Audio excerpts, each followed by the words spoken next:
Hello everyone, आज हम सीखेंगे प्रेजेंट इंडेफिनिट टेंस का निगेटिव सेंटेंस। तो निगेटिव सेंटेंस मींस नकारात्मक वाक्य। तो आज हम इस वीडियो में सीखेंगे प्रेजेंट इंडेफिनिट टेंस का निगेटिव सेंटेंस। तो निगेटिव सेंटेंस मींस नकारात्मक वाक्य।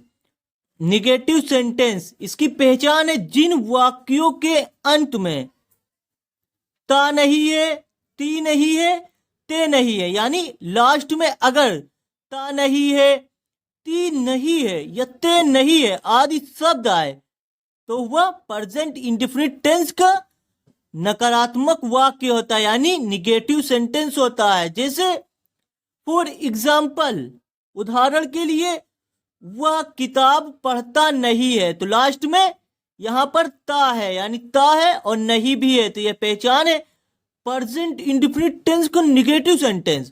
तो हम कैसे पहचानेंगे?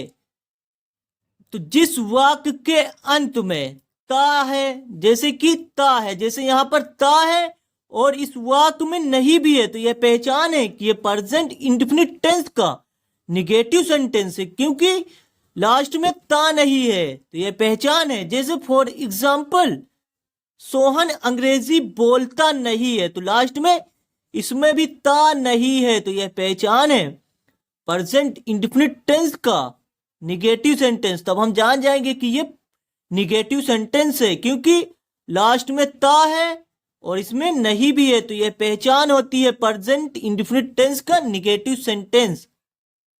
इस टेंस में नहीं के लिए डज नॉट का प्रयोग करते हैं और डू नॉट का प्रयोग करते हैं, यानी नहीं के लिए हम डज नॉट का प्रयोग करते हैं और डू नॉट का प्रयोग करते हैं। तो अब हम सीखेंगे हमें किन के साथ डज नॉट का प्रयोग करना है और किन के साथ डू नॉट का प्रयोग करना है। तो अब हम सीखेंगे प्रेजेंट इंडेफिनिट टेंस का निगेटिव सेंटेंस रूल्स। तो रूल्स जानना बहुत ही जरूरी है।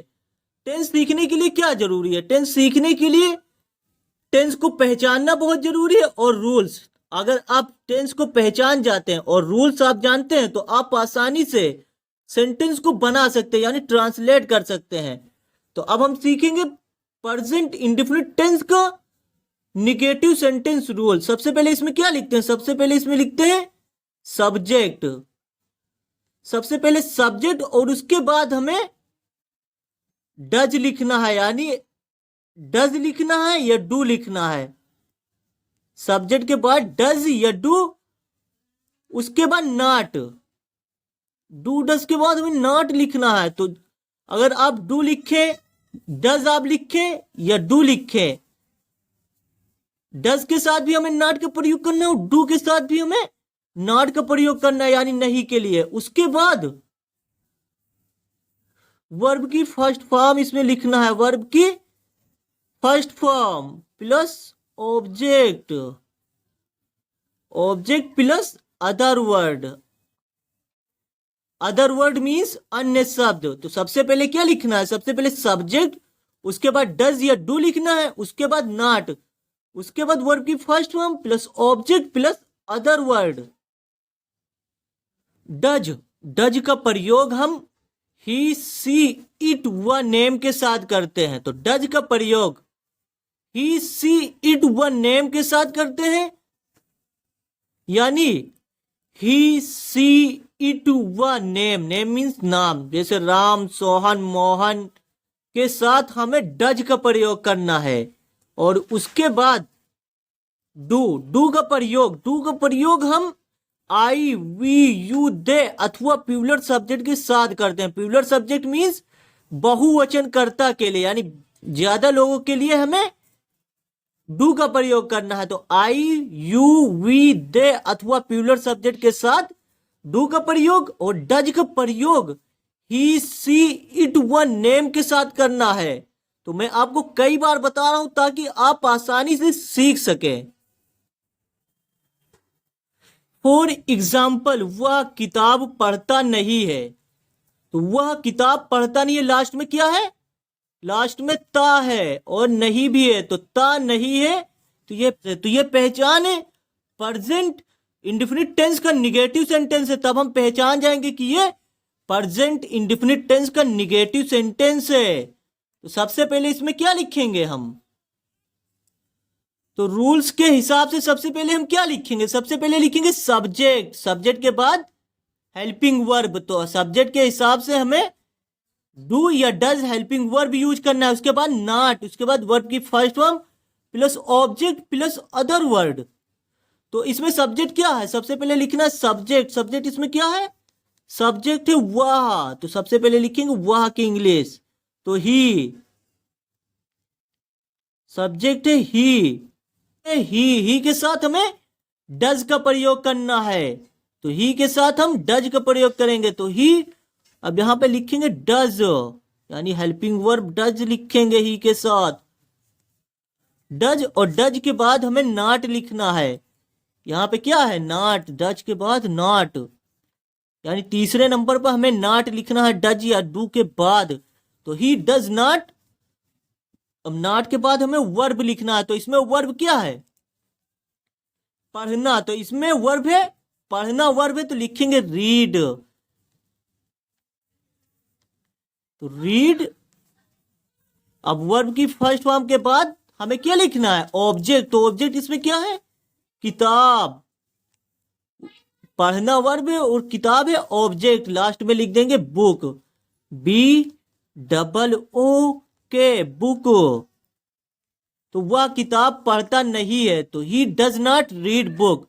सबसे पहले हमने इसमें क्या लिखा? सबसे पहले सब्जेक्ट, सबसे पहले क्या लिखा? सब्जेक्ट, उसके बाद हेल्पिंग वर्ब, उसके बाद नॉट का प्रयोग किया गया, उसके बाद वर्ब की फर्स्ट फॉर्म प्लस ऑब्जेक्ट। तो इस तरह से हम ट्रांसलेट करते हैं। फॉर एग्जाम्पल, अंजलि खाना खाती नहीं है। तो लास्ट में टी नहीं है तो यह पहचान है। लास्ट में टी नहीं है तो हम जान जाएंगे कि यह प्रेजेंट इंडेफिनिट टेंस का निगेटिव सेंटेंस है। तो इसमें सबसे पहले हम क्या लिखेंगे? सबसे पहले लिखेंगे अंजलि, क्योंकि अंजलि सब्जेक्ट है। तो अंजलि, सबसे पहले अंजलि, अंजलि के बाद यानी नेम के बाद हम क्या लिखेंगे? कौन सी हेल्पिंग वर्ब लिखेंगे? डज लिखेंगे, क्योंकि नेम के साथ हमें डज का प्रयोग करना है। तो अंजलि डज, और डज के बाद नॉट का प्रयोग करना है। तो अंजलि डज नॉट। अब इसमें वर्ब लिखना है। तो वर्ब क्या है इसमें? खाती, यानी खाती वर्ब है, वर्ब की फर्स्ट फॉर्म है ये। खाना वर्ब है तो हम लिखेंगे ईट, ईट मीन्स खाना। तो अंजलि डज नॉट ईट। अब क्या नहीं खाती है? खाना नहीं खाती है। तो क्या लिखेंगे? ऑब्जेक्ट है खाना, ऑब्जेक्ट है खाना लिख देंगे लास्ट में फूड, FOOD, फूड मीन्स खाना। तो अंजलि खाना खाती नहीं है। तो Anjali does not eat food. तो इस तरह से हम ट्रांसलेट करते हैं। फॉर एग्जाम्पल, मैं खाना पकाता नहीं हूं। तो लास्ट में क्या है? ता हूं और नहीं भी है। तो यह पहचान है, प्रेजेंट इंडेफिनिट टेंस का निगेटिव सेंटेंस। तो मैं आपको कई बार बता रहा हूं पहचान क्या होती है, क्योंकि पहचानना बहुत ही जरूरी है। तो मैं खाना पकाता नहीं हूं। तो सबसे पहले इसमें क्या लिखेंगे? सबसे पहले लिखेंगे सब्जेक्ट। तो इसमें सब्जेक्ट क्या है? सब्जेक्ट है मैं। तो मैं की इंग्लिश क्या होती है? आई। अब आई के बाद हम हेल्पिंग वर्ब लिखेंगे। तो इसमें क्या लिखेंगे? आई के साथ हम डू। तो आई के साथ हमें डू का प्रयोग करना है। तो आई डू, और डू के बाद हमें नॉट का प्रयोग करना है। तो I do not, I do not. अब नॉट के बाद वर्ब की फर्स्ट फॉर्म। तो इसमें वर्ब क्या है? पकाता, यानी पकाना वर्ब है। तो पकाने को क्या होता है? पकाने की इंग्लिश क्या होती है? पकाने की इंग्लिश होती है कुक। कुक मीन्स पकाना, खाना पकाना, COOK, कुक मीन्स पकाना। ये वर्ब की फर्स्ट फॉर्म हो गई। अब क्या? खाना पकाना। तो लिख देंगे लास्ट में फूड, फूड ऑब्जेक्ट है, FOOD, फूड। तो मैं खाना पकाता नहीं हूं, तो I do not cook food. For example, तुम दौड़ते नहीं हो, तो तुम दौड़ते नहीं हो, लास्ट में यहां पर क्या है, ते हो, लास्ट में ते हो और नहीं भी है, तो यह पहचान है प्रेजेंट इंडेफिनिट टेंस की, निगेटिव सेंटेंस। तो सबसे पहले क्या लिखेंगे, सबसे पहले इसमें हम सबसे पहले लिखेंगे सब्जेक्ट। सब्जेक्ट इसमें क्या है, तुम, तो तुम की इंग्लिश क्या होती है, यू। यू मीन्स तुम, और तुम के साथ हम किस हेल्पिंग वर्ब का प्रयोग करते हैं, डू का प्रयोग करते हैं, तो यू डू लिखेंगे, यू डू, और डू के बाद हम नॉट लिखेंगे, तो यू डू नॉट। तीसरे नंबर पर नॉट, और नॉट के बाद हमें वर्ब की फर्स्ट फॉर्म लिखना है, तो वर्ब इसमें क्या है, दौड़ना वर्ब है, तो दौड़ने की इंग्लिश क्या होती है, रन। रन मीन्स दौड़ना, तो हम लास्ट में लिखेंगे रन, तो R U N, run means दौड़ना। तो इसमें कोई ऑब्जेक्ट नहीं है, तो तुम दौड़ते नहीं हो, तो यू डू नॉट रन। तो इस तरह से हम ट्रांसलेट करते हैं। फॉर एग्जाम्पल, हम मैदान में क्रिकेट खेलते नहीं है, तो सेंटेंस क्या है, हम मैदान में क्रिकेट खेलते नहीं हैं। तो इस सेंटेंस में लास्ट में क्या है, ते नहीं है, तो यह पहचान है कि यह प्रेजेंट इंडेफिनिट टेंस का निगेटिव सेंटेंस है, क्योंकि इसमें लास्ट में ते नहीं है। तो सबसे पहले इसमें क्या लिखेंगे, सबसे पहले लिखेंगे सब्जेक्ट। सब्जेक्ट इसमें क्या है, सब्जेक्ट है हम, तो हम की इंग्लिश क्या होती है, वी। तो वी मीन्स हम, और वी के साथ हम किस हेल्पिंग वर्ब का प्रयोग करेंगे, डू का प्रयोग करेंगे, तो वी डू, और डू के बाद हमें क्या लिखना है, नॉट, तो वी डू नॉट। अब इसमें वर्ब क्या है, नॉट के बाद वर्ब की फर्स्ट फॉर्म लिखेंगे, तो इसमें वर्ब क्या है, वर्ब है खेलते, तो यानी खेलना वर्ब है, तो लिख देंगे हम प्ले, तो वी डू नॉट प्ले। अब इसमें ऑब्जेक्ट क्या है, ऑब्जेक्ट है क्रिकेट, तो लास्ट में क्रिकेट लिखेंगे, यानी वर्ब की फर्स्ट फॉर्म के बाद हमें ऑब्जेक्ट लिखना है। ऑब्जेक्ट क्या है, ऑब्जेक्ट क्या है, ऑब्जेक्ट है क्रिकेट, तो लास्ट में हम क्रिकेट लिखेंगे, क्रिकेट। और ऑब्जेक्ट के बाद हमें क्या लिखना होता है, ऑब्जेक्ट के बाद हमें अदर वर्ड लिखना होता है, तो अदर वर्ड इसमें क्या है, मैदान में, तो क्या लिखेंगे, in the field, in the field, FIELD, field.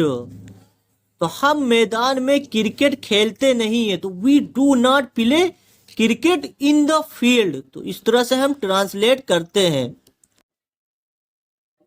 For example, वे पैसे चुराते नहीं है, तो लास्ट में नहीं है और लास्ट में ते है, यानी लास्ट में ते है और नहीं भी है, तो वे पैसे चुराते नहीं है, लास्ट में ते है और इस सेंटेंस में नहीं भी है, तो यह पहचान है प्रेजेंट इंडेफिनिट टेंस का निगेटिव सेंटेंस। तो सबसे पहले इसमें क्या लिखेंगे, सबसे पहले लिखेंगे हम दे की इंग्लिश, यानी वह मीन्स दे, और दे के साथ किसका प्रयोग करते हैं, हम डू का प्रयोग करते हैं, तो they do.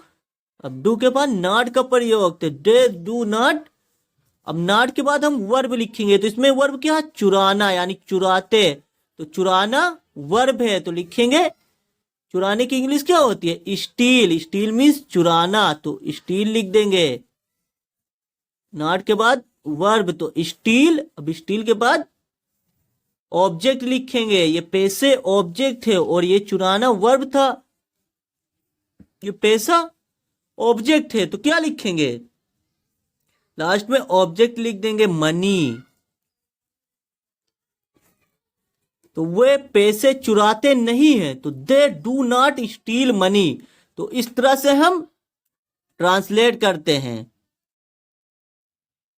Thanks for watching. Hindi से इंग्लिश ट्रांसलेशन सीखने के लिए चैनल को सब्सक्राइब करें एंड इस वीडियो को लाइक करें। Thanks for watching. Do subscribe this channel for learning language.